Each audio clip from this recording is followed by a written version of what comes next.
En el transcurso de la historia, el hombre se ha encontrado frente a nuevos descubrimientos que han convulsionado sus conocimientos.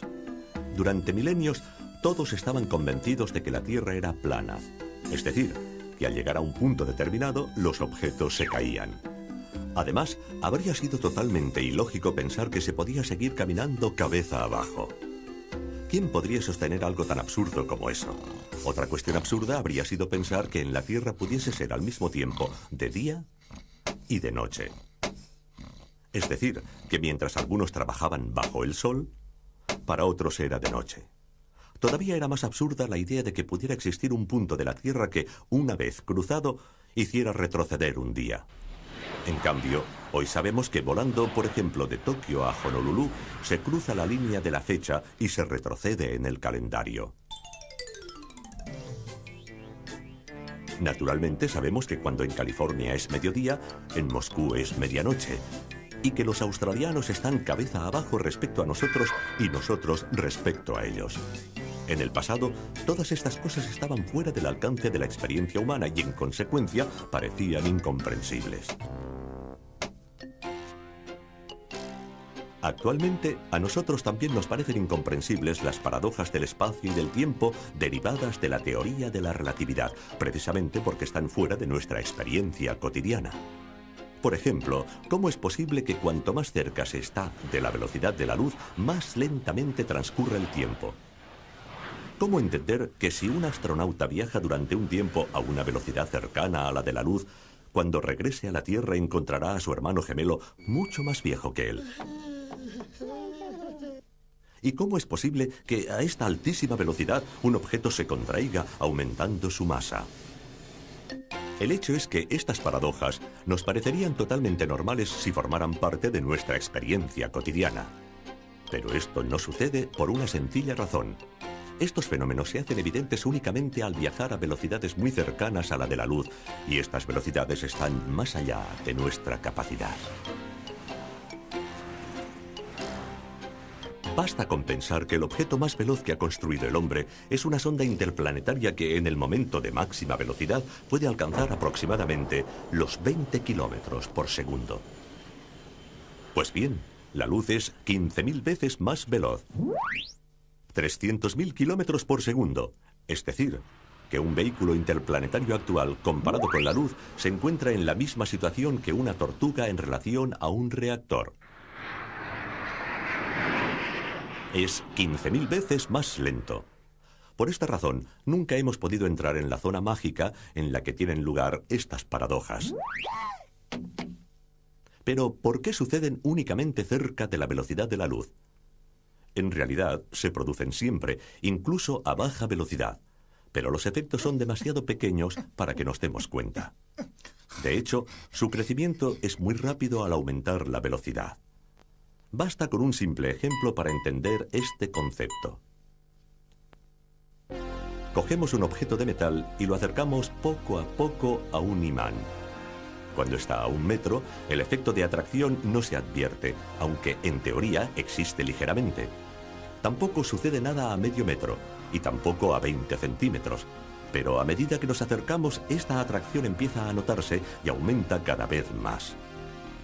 En el último centímetro se hace muy fuerte, y en el último milímetro, fortísima. Finalmente, en la última milésima de milímetro es casi irresistible. Con los efectos de la relatividad sucede algo parecido. Con la velocidad del automóvil estamos aquí, con la del cohete interplanetario aquí. Es decir, en un punto en el que, en teoría, el efecto de la relatividad existe pero es inapreciable. Solo disponiendo de astronaves capaces de acercarse a la velocidad de la luz, entraríamos en el terreno de los efectos muy evidentes y bastaría cada vez un pequeño acercamiento para multiplicar este efecto y amplificar las consecuencias. De hecho, según una tabla aproximativa, suponiendo que una astronave parta hoy y regrese dentro de 1000 años viajando a 294.000 kilómetros por segundo, el tiempo relativo a bordo sería de 200 años. Pero sería suficiente con acelerar un poco, es decir, llegar a 299.792 kilómetros por segundo para reducir el tiempo a solo 2 meses. Después, bastaría con acelerar muy poco, solamente 4 centímetros por segundo, para hacer descender el tiempo relativo a bordo a solo 3 días. Partiendo de esta base, podemos llegar a una consideración que normalmente se olvida. Hemos visto que la velocidad de la luz es muy elevada, 300.000 kilómetros por segundo. Pero solo resulta muy elevada si la comparamos con nuestra manera de vivir y de movernos. Es decir, si la comparamos con una bicicleta, con un avión e incluso con un cohete. Contemplándola en el panorama general del universo, se trata en realidad de una velocidad bastante modesta. ¿Por qué? Porque es cierto que un fotón de luz emplea menos de 1,5 segundos para ir de la Tierra a la Luna. Pero también es cierto que emplea ya 8 minutos para ir de la Tierra al Sol. Si nosotros pudiéramos estar en el planeta Urano y viéramos viajar los destellos de luz de la Tierra al Sol, nos daríamos cuenta de que esta velocidad no es tan elevada. Veríamos avanzar la luz como un caracol. Si después nos situáramos en una estrella y observáramos los destellos de luz viajando entre la Tierra y la estrella más cercana, veríamos cómo realizan este trayecto en 4 años. Finalmente, si nos situáramos fuera de nuestra galaxia y viéramos avanzar la luz de un extremo a otro de la galaxia, veríamos cómo realiza este trayecto en unos 100.000 años. Es decir, nos parecería casi inmóvil. A partir de aquí, podemos ejercitar nuestra imaginación. Supongamos que la velocidad de la luz no es de 300.000 kilómetros por segundo, sino mucho menor, solo de 100 kilómetros por hora. Pues bien, en ese caso, nosotros podríamos experimentar cotidianamente los efectos de la relatividad.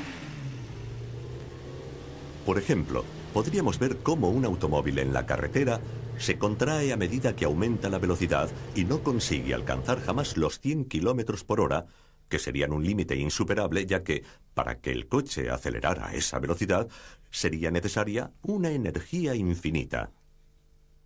Y también la masa del coche sería infinita. También podríamos ver cómo a bordo del automóvil todo se desarrollaría lentamente, tanto más lentamente cuanto mayor fuera la velocidad. Si este coche viajara de esta forma durante 10 años seguidos sin detenerse, ¿qué sucedería? Pues bien, al llegar a casa y frenar, la longitud volvería a ser la misma de antes y el tiempo a bordo transcurriría tan bien como antes. Pero, mientras que para la gente que se quedó en casa habrían pasado realmente 10 años, para los que estaban a bordo habría pasado mucho menos tiempo, quizá solo 10 semanas o 10 días, según la velocidad, debido a la mayor lentitud del tiempo, y en consecuencia, a la mayor lentitud de la vida y de los procesos vitales.